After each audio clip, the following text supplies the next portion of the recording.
Bismillahirrahmanirrahim. Assalamualaikum warahmatullahi wabarakatuh. Innal hamdalillah nahmaduhu wa nasta'inuhu wa nastaghfiruhu wa na'udzu billahi min shururi anfusina wa min sayyiati a'malina. Man yahdihillahu fala mudhillalah wa man yudlil fala hadiyalah. Asyhadu an la ilaha illallah wahdahu la syarikalah wa asyhadu anna Muhammadan abduhu wa rasuluhu sallallahu alaihi wa ala alihi wa sahbihi wa man tabi'ahum bi ihsanin ila yaumiddin.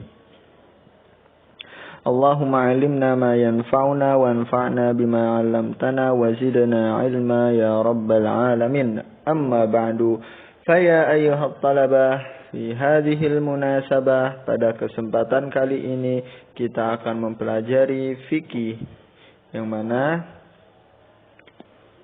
insyaallah kita akan masuk pelajaran ke-13. Berarti sudah 13 pertemuan kita belajar fikih. Dari hadis pertama hingga sampai sekarang itu kita sudah mempelajarinya. Alhamdulillah. Maka dari itu jangan lupa untuk murojaah, mengulang kembali pelajarannya. Diulang kembali pelajarannya, dipelajarin lagi. Dan jangan pula lupa untuk menulis tugas-tugasnya. Taib. Ayuhal ikhwa, a'azzani Allah wa iyyakum. Pada kesempatan kali ini, insyaallah kita akan melanjutkan pelajaran ke-13. Dan kita mulai bismillahirrahmanirrahim. Ya, bismillahirrahmanirrahim. Hadis ke-19. عن عائشة رضي الله عنها قالت دخل عبد الله بن أبي بكر الصديق رضي الله عنه على النبي صلى الله عليه وسلم وأنا مسندته إلى صدري ومع عبد الرحمن سواك رطب يستن به فأبده رسول الله صلى الله عليه وسلم بصره فأخذت السواك فقضمته فطيبته ثم دفعته إلى النبي صلى الله عليه وسلم فاستنى به فما رأيت رسول الله صلى الله عليه وسلم استنى استنانا أحسن منه فما عدا أن سرق رسول الله صلى الله عليه وسلم رفع يده أو إصبعه ثم قال في الرفيق الأعلى في الرفيق الأعلى في الرفيق الأعلى ثلاثا ثم قضى وكانت تقول مات بين حاكنتي وذاكنتي وفي لفظ فرأيته ينظر إليه وعرفت أنه يحب السواك فقلت آخذه لك فأشار برأسه أن نعم هذا لفظ البخاري. Hadis ini tentang hadis siwak. Masih melanjutkan di pertemuan sebelumnya. Hadis ini tentang hadis siwak. Jika pertemuan sebelumnya kita telah mempelajari hadis tentang siwak yang berkaitan dengan keutamaan atau anjuran yang sangat ditekankan oleh Rasulullah. Laula an asyqa ala ummati amartum bisiwak inda kulli shalah. Kalau tidak memberatkan atas umatku maka aku haruskan untuk bersiwak setiap hendak salat. Kemudian juga Rasulullah pun di hadis berikutnya itu melakukan siwak setelah bangun dari malam hari. Untuk salat malam itu beliau melakukan siwak. Kemudian pada kali ini kita akan mempelajari hadis tentang kisah Rasulullah Shallallahu Alaihi Wasallam menjelang wafatnya, yang mana beliau masih suka mempertahankan, menjalankan sunnah beliau, yaitu siwak. Hadis diriwayatkan oleh Aisyah. Siapa itu Aisyah? Aisyah adalah istri Nabi Shallallahu Alaihi Wasallam, anaknya Abu Bakar As-Siddiq radhiyallahu anhuma. Aisyah radhiyallahu anha adalah istrinya Rasulullah. Nah, dari Aisyah radhiyallahu anha berkata, cerita nih, Aisyah lagi cerita. Suatu ketika Abdurrahman bin Abu Bakar masuk ke rumah. Siapa itu Abdurrahman bin Abu Bakar? Abdurrahman bin Abu Bakar adalah anaknya Abu Bakar As-Siddiq radhiyallahu anhu. Itu adalah saudaranya Aisyah. Berarti Aisyah dan Abu Bakar itu kakak adik. Aisyah istrinya Rasul, berarti Abdurrahman bin Abu Bakar itu ipar, saudara iparnya Rasulullah. Nah, jadi ketika itu karena sudah menjadi wajar di kebiasaan di sana, yaitu ipar itu masuk, ipar yang ini ya, yang laki-laki, ipar dari laki-laki itu masuk, itu wajar. Nah, Abdurrahman bin Abu Bakar masuk ke rumahnya Aisyah, ya di sini ke rumahnya Aisyah, rumah yang ditempati oleh Aisyah radhiyallahu anha. Dan ketika itu Rasulullah sedang di rumah Aisyah. Jadi ceritanya di hari tersebut adalah hari jatahnya atau gilirannya Rasulullah bermalam di rumah Aisyah. Rasulullah memiliki banyak istri, 9 dalam riwayat. Itu istri Rasulullah, Ummahatul Mukminin. Dan di antara mereka dari mereka Rasulullah Shallallahu Alaihi Wasallam berlaku adil kepada mereka dalam bermalam atau menginap, tidur itu bergantian. Seumpama malam ini Aisyah, malam berikutnya Hafsah, malam berikutnya siapa? Istri Rasulullah. Malam berikutnya Ummu Salamah. Kemudian malam berikutnya Sofia, malam berikutnya. Itu Rasulullah. Itu Rasulullah berlaku adil kepada istrinya sehingga ketika tidur itu di rumah masing-masing dengan bergantian. Nah, ketika itu Rasulullah berada di rumahnya Aisyah di malam itu. Masuklah Abdurrahman bin Abu Bakar sambil membawa kayu siwak yang biasa dia pakai. Tiba-tiba Abdurrahman bin Abu Bakar itu datang ke rumahnya Aisyah, main. Kemudian bawa siwak tuh, pakai siwak. Sedangkan Rasulullah Shallallahu Alaihi Wasallam bersandar di dadaku. Ya, ceritanya Rasulullah lagi bersandar di pangkuan Aisyah radhiyallahu anha, di dadanya Aisyah. Ya, karena kondisi yang demikian Rasulullah ketika akhir hayatnya itu sakit-sakitan sehingga dalam keadaan demikian itu Rasulullah bersandar di dadanya Aisyah radhiyallahu anha. Rasulullah SAW melihat kepadanya, melihat Abdurrahman pakai siwak tuh. Lalu aku mengambil siwak tersebut, terus diambillah dari saudaranya itu. Diambil, kemudian aku lembutkan ujung siwaknya dan aku rapihkan. Dibersihin, diraut lagi, dipotongin lagi agar menjadi bagian yang baru, yang belum terkena. Kemudian aku lembutkan ujung siwak dan aku rapihkan. Setelah itu aku berikan kepada Rasulullah SAW. Nah, ketika itu Rasulullah pun menerimanya ya. Jadi ketika diberikan kepada Rasulullah pun menggunakan siwak tersebut. Lalu bagaimana beliau menggunakannya? Beliau pun bersiwak dengannya. Ya, beliau tuh bersiwak dengan siwak tadi yang sudah dihaluskan, dilembutkan, diraut, dibersihkan dan lain sebagainya. Itu Rasulullah ambil dan Rasulullah gunakan itu.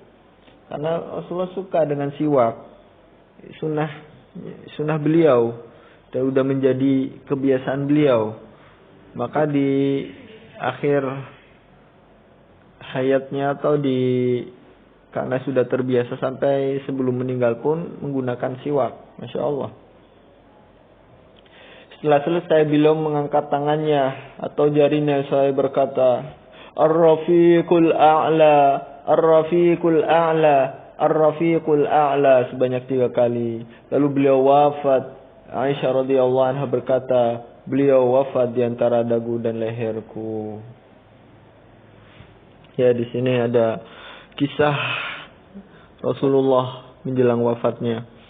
Memang Rasulullah SAW sebelum wafat itu berada di rumah Aisyah. Dan tadi dalam keadaan bersandar di dadanya Aisyah. Dan ketika sakaratul maut menghampirinya, ala innal mauti sakarat, sungguhnya dalam kematian itu ada sakarat. Walaupun orang paling mulia yaitu Nabi SAW pun mendapatkan sakaratul maut. Tidak tiba-tiba meninggal, tidak. Tapi mendapatkan sakaratul maut. Proses sebelum kematian yang sangat menegangkan, yang sangat mengkhawatirkan, yang sangat menyakitkan bagi orang yang tidak beriman. Atau mungkin orang yang banyak dosanya pun sangat menyakitkan sakaratul maut itu. Kemudian Rasulullah SAW ketika hendak meninggal, beliau meminta siwak.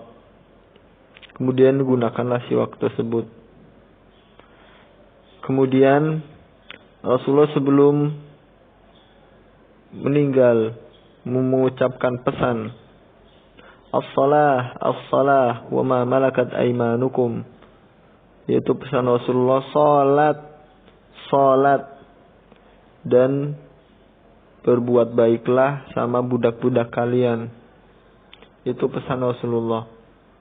Kemudian di akhir hayatnya Rasulullah pun akhir kata sebelum Rasulullah wafat, setelah Allah alam, mungkin beliau talqin ya syahadat la ilaha illallah. Tentu seorang nabi itu lebih mulia gitu ya, mulia dari manusia lainnya. Kemudian Rasulullah mengatakan ar-rafiqul a'la, ar-rafiqul a'la,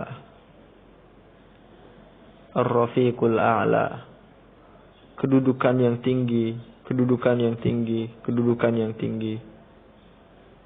Tempat yang tinggi, tempat yang tinggi, tempat yang tinggi. Di sini dijelaskan bahwa Rasulullah mengucapkan sebuah kalimat ar-rafiqul a'la, kedudukan atau tempat yang tinggi.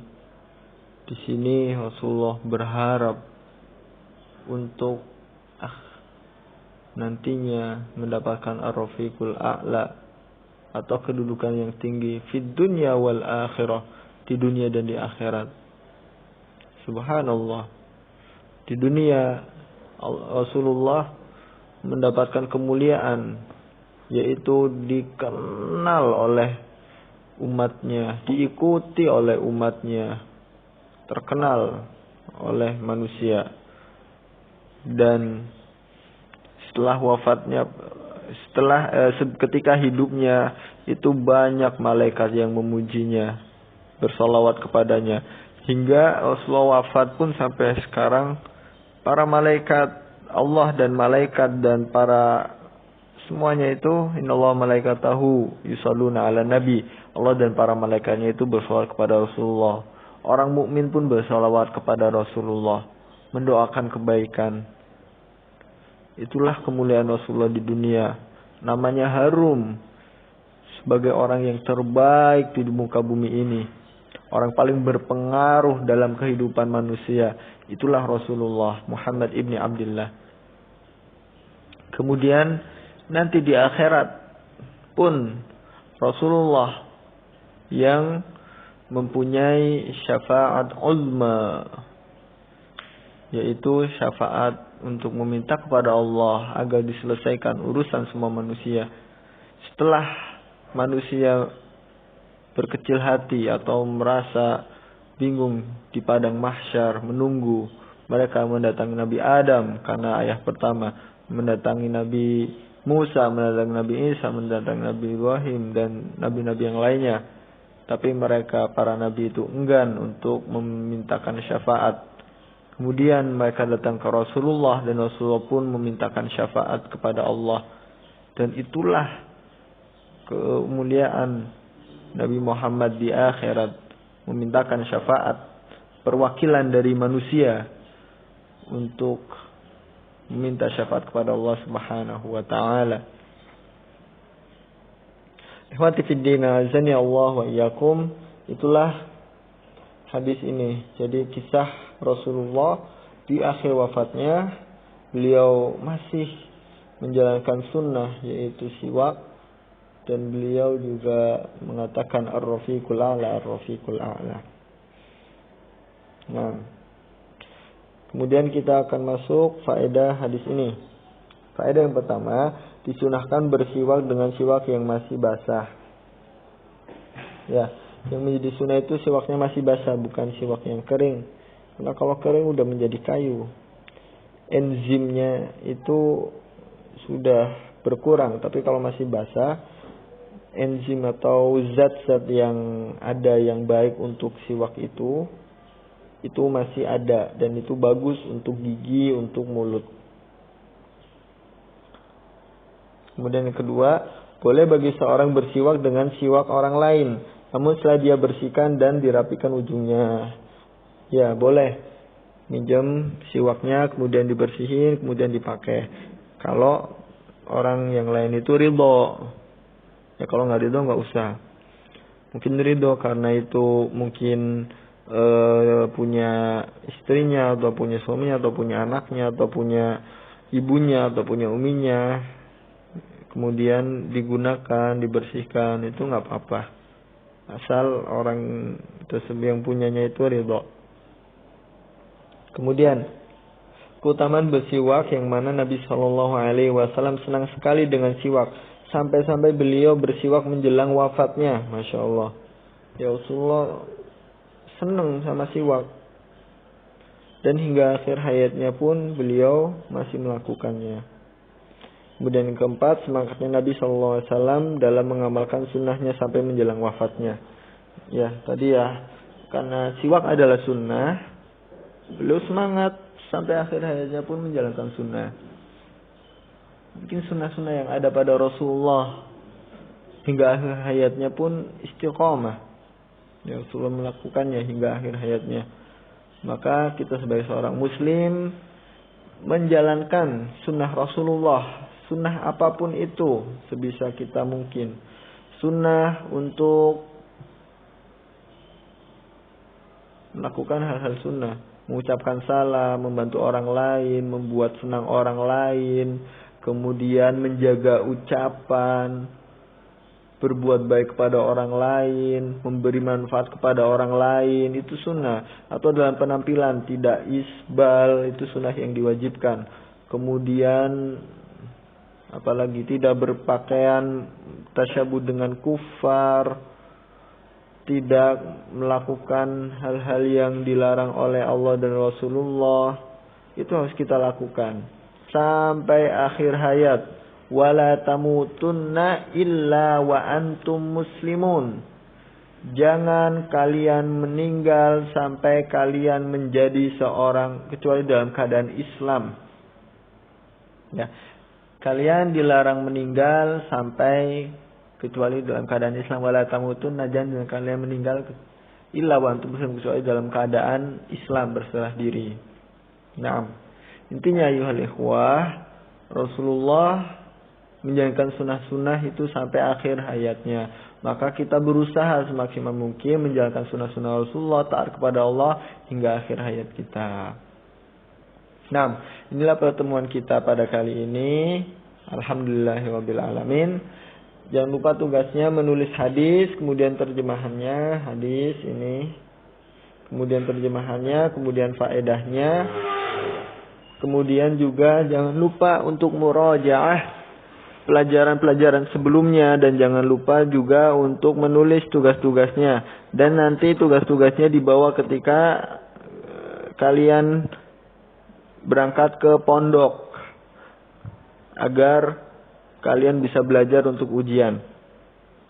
Nah, alhamdulillahirabbil alamin, inilah pada pelajaran kali ini. Semoga bermanfaat untuk kita semuanya. Semoga Allah memberikan catatan pahala untuk kita semuanya. Akhiru da'wana alhamdulillahirabbil alamin. Nakhtatim bidu'a kafaratil majlis. Subhanakallahumma wa bihamdika asyhadu an la ilaha illa anta astaghfiruka wa atubu ilaik.